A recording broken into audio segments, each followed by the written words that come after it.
अस्सलामुअलैकुम। उम्मीद करता हूँ कि आप खैरियत से होंगे। गोल्ड की वीकली फोरकास्ट के साथ हाजिर हूँ। एज ए वीकली रिकैप अगर हम देखें तो मंडे को गोल्ड ऑलमोस्ट $8 के एक माइनर गेन के साथ क्लोज हुआ। ट्यूसडे को यूएस के सॉफ्ट सीपीआई नंबर्स यानी इन्फ्लेशन नंबर्स के बाद गोल्ड को बूस्ट मिला और गोल्ड तकरीबन 1971 तक चला गया था।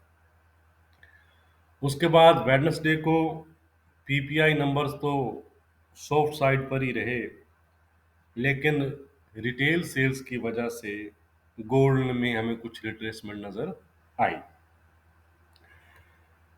थर्सडे को सॉफ्ट जॉबलेस क्लेम नंबर्स और इंडस्ट्रियल प्रोडक्शन के बाद गोल्ड प्राइसेस में एक अच्छा जंप नजर आया 1987 तक का। फ्राइडे की बात करें तो फ्राइडे को 1993 के हाई बनाने के बाद जो यूएस का हाउसिंग डाटा आया था वो पॉजिटिव साइड पर था, जिसके बाद गोल्ड में हमें कुछ सेलिंग नजर आई और गोल्ड ऑलमोस्ट फ्राइडे की यानी कि जो डेली कैंडल है वो अनचेंज ही क्लोज हुई है। तो ओवरऑल अगर आप देखेंगे तो लास्ट वीक से गोल्ड ने ऑलमोस्ट 60 to 70% जो अपना लॉस है इस दफ़ा रिकवर किया है। यानी अपने जो लोज हैं जो इस वीक के, उससे $50 अबव जाकर गोल्ड क्लोज हुआ है। लेकिन क्लोजिंग पर आकर थोड़ा सा हमें जो बायर्स हैं वो वीक नज़र आए हैं। ये कन्फ्यूजन जो है वो बायर्स में नज़र आई, जो कि फ्राइडे की कैंडल आपको जाहिर कर रही है। ये क्लोजिंग अगर हमें 1982 से अबव मिल जाती तो हम इसे विन विन समझते बायर्स के लिए। लेकिन एंड ऑफ द डे यानी वीक के एंड का जो डे था उसमें बेयर्स ने दोबारा से किसी हद तक गोल्ड को अपने कंट्रोल में करने की कोशिश की है, लेकिन फिर भी जो बायर्स हैं वो हमें फिलहाल अपर हैंड उनका नज़र आ रहा। अब यहाँ से गोल्ड प्राइसेस किस साइड पर जा सकती हैं वो आगे चलकर हम डिस्कस करेंगे। तो इस वीक यूएस का सॉफ्ट डाटा की वजह से गोल्ड में तेजी रही, क्योंकि सॉफ्ट इन्फ्लेशन डाटा के बाद dollar index under selling pressure नजर आया, because turn in market view hawkish to dovish on dollar के फेड अब मजीद रेट इंक्रीज नहीं करेगा या वेट करेगा फेड जो है वो मजीद डाटा का। इट्स मीन कि जो दिसंबर की मीटिंग है उसमें फेड की तरफ से हमें एक और रेट पास नज़र आ सकता है। इसके मतलब ये हुआ कि डॉलर के लिए नेक्स्ट वीक भी आप कह सकते हैं कि किसी हद तक डिफ़िकल्ट रह सकता है, अनटिल के डाटा वाइज और फंडामेंटल वाइज कुछ चेंज ना हो जाए। वार एंड पर अपडेट ये है कि वाशिंगटन पोस्ट ने ये कहा है कि इसराइल और हमास में 5 डेज पास की जो है वो डील हुई है कि ऑल पार्टीज 5 डेज के लिए कॉम्बैट को हाल्ट करेंगी ताकि होस्टेज वगैरह को फ्री किया जा सके। तो ये आप कह सकते हैं कि किसी हद तक एक अच्छी न्यूज़ है। बाकी न्यूज़ और डाटा के अपडेट्स के लिए आप मुझको टेलीग्राम, फेसबुक वगैरह पर फॉलो कर सकते हैं। उनके लिंक वीडियो की डिस्क्रिप्शन में दिए गए हैं। इसके साथ अगर आप व्हाट्सएप ग्रुप में ऐड होना चाहते हैं तो उसके लिए भी आप डिस्क्रिप्शन में दिए गए नंबर पर कॉन्टैक्ट कर सकते हैं। तो चार्ट की तरफ चलने से पहले हम एक नज़र कैलेंडर पर डाल लेते हैं कि नेक्स्ट वीक कौन से इम्पोर्टेंट डाटा हैं। मंडे को अगर हम देखें तो बैंक ऑफ इंग्लैंड के जो गवर्नर हैं उनकी स्पीक है। ट्यूसडे को एग्जिस्टिंग होम सेल्स नंबर हैं यूएस के और ईसीबी प्रेसिडेंट की स्पीच है। याद रखें कि यहाँ हम इम्पोर्टेंट डाटा ही मेंशन कर रहे हैं। इसके साथ एफओएमसी मीटिंग मिनट्स हैं। याद रहे कि ये मीटिंग नहीं है, बल्कि लास्ट जो मीटिंग हुई है उसके मिनट्स हमारे सामने आएंगे। तो इससे भी फेड ऑफिशियल्स की जो थिंकिंग है उसके बारे में हमें व्यू मिलेगा। तो मार्केट फ्यूचर रेट हाइक के बारे में, फ्यूचर मॉनेटरी पॉलिसी के बारे में क्लू लेने की कोशिश करेगी। उसके बाद फ्राइडे को ही, सॉरी वेडनेसडे को ही जॉबलेस क्लेम नंबर्स हैं यूएस के, ड्यूरेबल्स और कोर ड्यूरेबल्स गुड्स ऑर्डर्स हैं, मिशिगन कंज्यूमर सेंटीमेंट और इन्फ्लेशन एक्सपेक्टेशंस हैं, और क्रूड ऑयल इन्वेंट्रीज। थर्सडे को जापान बैंक हॉलीडे है, यूरो के मैन्युफैक्चरिंग सर्विसेज, जर्मन के और ब्रिटेन के, इन तीनों के मैन्युफैक्चरिंग और सर्विसेज पीएमआई नंबर्स हैं, और यूएस में बैंक हॉलीडे है। थैंक्स गिविंग डे की वजह से यूएस की जो मार्केट्स हैं वो थर्सडे को क्लोज रहेंगी, तो ख्याल रखिएगा इस दिन।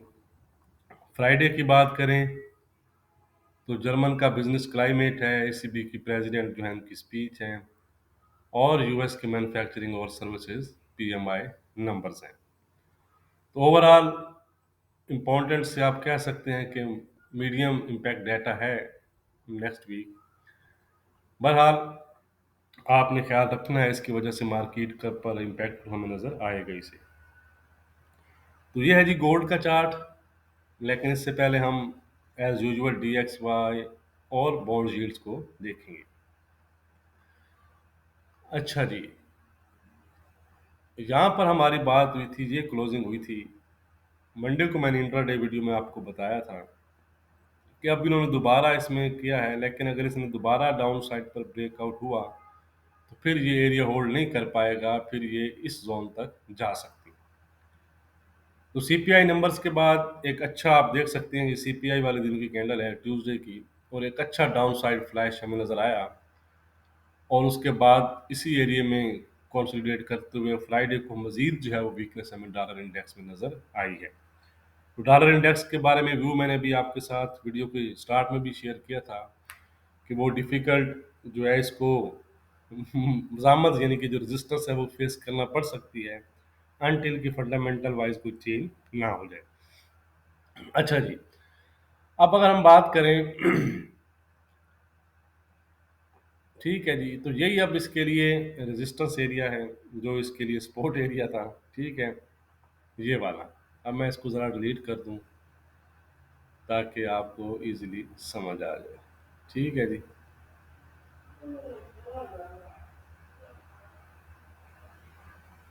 ओके हो गया जी। और ये अब इसके लिए इमीडिएट जो रेजिस्टेंस जोन है वो यही है, ठीक है, ये वाला। इसको अगर ब्रेक करेगा तो कुछ हमें तेज़ी फिर इसमें दोबारा से नज़र आ सकती है 105 और 105.60 तक, ठीक है, अपर साइड पर। अदरवाइज अगर ये ब्रेक नहीं करता तो इसमें मज़ीद वीकनेस नज़र आएगी हमें, और 103 के आसपास का जो लेवल है वो मैं समझता हूँ कि इनिशियली इसे होल्ड कर लेगा नेक्स्ट वीक के लिए, ठीक है। अगर ये ब्रेक हुआ तो फिर इसमें मज़ीद जो है वो आपको वीकनेस नज़र आएगी, लेकिन फ़िलहाल मैं ये समझता हूँ कि ये वाला एरिया किसी हद तक इसे होल्ड कर पाएगा एक रिट्रेसमेंट के लिए या करेक्शन के लिए। तो फ़िलहाल इस पर व्यू हमारा वीक है, यानी इस पर व्यू हमारा नेगेटिव ही है। अब हम चलते हैं जी यूएस की 10 ईयर यील्ड्स की तरफ। इसमें ये वाला सपोर्ट जोन था हमारा, इसने भी ट्यूसडे को एक फ्लैश लगाया डाउन साइड का, लेकिन उसके बाद इसी जोन में ही कंसोलिडेट करती हमें नज़र आई। एक विक लगाई है इन्होंने अगर आप देखें, लेकिन एक ट्रेंड लाइन का भी फिलहाल इसने ब्रेकआउट नहीं किया। फिलहाल है तो ये वीक जोन में, लेकिन इनकी कंफर्मेशन हमें इसकी कैंडल एक अच्छा इसका ब्रेकआउट डाउन साइड पर हो जाए तो इस पर फिर हम इसको कंफर्म करेंगे कि फिर ये दोबारा से 4.35, 4.20 और इवन फिर 4% की तरफ जा सकती हैं। वाइस वर्सा अगर ये 453 को ब्रेक करती हैं तो दोबारा से जाकर 465 को जो है वो टेस्ट कर सकती हैं इस जोन को। जब तक ये जोन ब्रेक नहीं करती तो इस पर भी हमारा जो व्यू है वो फिलहाल डाउन साइड का है। अब हम चलते हैं जी अपने मेन यानी गोल्ड की तरफ। तो ये अगर आप देखें फ्राइडे को, मैंने आपको एक लेवल दिया था, अगर आपको याद हो, अगर आप मेरी रेगुलर इंट्राडे वीडियो देखते हैं, तो 1993-92 का जो एक लेवल मैंने आपके साथ शेयर किया था और चार्ट पर बेकायदा आपको मार्क करके भी बताया था, ठीक है, ये वाला। उसी जोन को पिन पॉइंट हाई बनाया उन्होंने फ्राइडे को गोल्ड ने, और उसके बाद रिट्रेस हुआ है। तो इमीडिएट जो रेजिस्टेंस है वो गोल्ड प्राइसेस के लिए यही जोन है, 1993, ये जो विक लगी हुई है। इसके ऊपर एक और साथ ही, यानी कि आप कह सकते हैं कि एक स्टिफ रेजिस्टेंस से 1998 से 2001 का जो एरिया है उसमें फेस करना पड़ेगी, ठीक है, और फाइनली 2010 का एरिया, ठीक है। यहाँ मैं लिख के, चलें आप नोट कर लें, ठीक है। ये जो रेजिस्टेंस जोन है ये इसके लिए रेजिस्टेंस एरिया रहेंगे। ये अगर आप H4 पर जाएंगे ना तो आपको यहाँ पर ये चीज़ नज़र आ जाएगी। 1993, 1998 से 2001 और 2010, ये वो रेजिस्टेंस एरिया हैं जिन पर गोल्ड को ओवरकम करना पड़ेगा मजीद गेंस के लिए, ठीक है। यहाँ पर हम देख रहे हैं कि यहाँ पर एक वीकनेस का साइन हमें नज़र आया है, तो मंडे की जो कैंडल होगी वो भी हमें क्लियर कर देगी। अगर वो यहाँ पर एक बीरिश कैंडल स्टिक बनाता है रेड में, तो फिर हमें मजीद एक डाउन साइड देखने को मिल सकता है। दूसरी साइड पर अगर ये कैंडल इंक्रीज होती है, यानी ग्रीन में जाकर क्लोज हो जाती है 1993 के अबव, तो हमें दोबारा से 2001 और 2010 के लेवल टेस्ट होते नज़र आ सकते हैं, ठीक है जी। दूसरी साइड पर अगर हम स्पोर्ट जोन की बात करें, तो ये एक अच्छा स्पोर्ट जोन इसके लिए रहेगा, ठीक है जी। ये ये है 1963 से 1959 का जोन, ठीक है। तो आप समझ सकते हैं कि फिलहाल हो सकता है कि प्राइसेस इस जोन में ट्रेड करती आपको नजर आए, ठीक है, ये वाला जो जोन है इनमें, ठीक है। यानी कि ये चीज, ये, ठीक है। तो ये जो जिस साइड पर फिर ब्रेकआउट हो उसको फिर आपने पकड़ना है, यानी कि अगर ये इसके नीचे कैंडल आकर डेली क्लोज देती है, तो दोबारा से आपका जो टारगेट होगा वो क्या होगा, 1900, ये ये वाला जो वीक लगा 1948-50, एंड फाइनली 1930, ये। तो ये वाला जो एरिया है इसको आपने बड़ा क्रूशली देखना है कि ये जिस साइड पर ब्रेकआउट हो, ये अगर इस साइड पर ब्रेकआउट होता है तो मार्केट आपको डाउन साइड पर दिखाएगी। ये आपके पास रेंजिंग जोन है, ठीक है, ये वाला 1962-63 का जो एरिया है, 60 लगा लें, ठीक है, और ऊपर से 1990-93 का, ठीक है।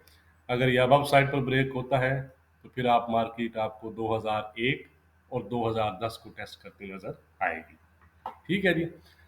तो ट्रेंड की बात करें तो ट्रेंड तो फिलहाल इसका पॉजिटिव ही है। फिलहाल कंफ्यूजन आई है हमें फ्राइडे की कैंडल की वजह से, लेकिन ट्रेंड जो है वो इसका फिलहाल पॉजिटिव बना हुआ है। 2010 का जो है हमारा रेजिस्टेंस नेक्स्ट वीक के लिए 2010 ब्रेक करेगा तो फिर हमें एक अच्छी तेजी इसमें नजर आ सकती है 2025, 2035 और 2050 तक। वाइस वर्सा सपोर्ट है हमारी 1930 की, 1930 के नीचे अगर गोल्ड डेली क्लोज देता है, याद रखिएगा, तो 1920, 1910 और 1900 के लेवल आपको नज़र आ सकते हैं। फिलहाल गोल्ड का जो ट्रेंड है वो पॉजिटिव बना हुआ है। वीडियो को लाइक करना मत भूलिएगा। बहुत शुक्रिया।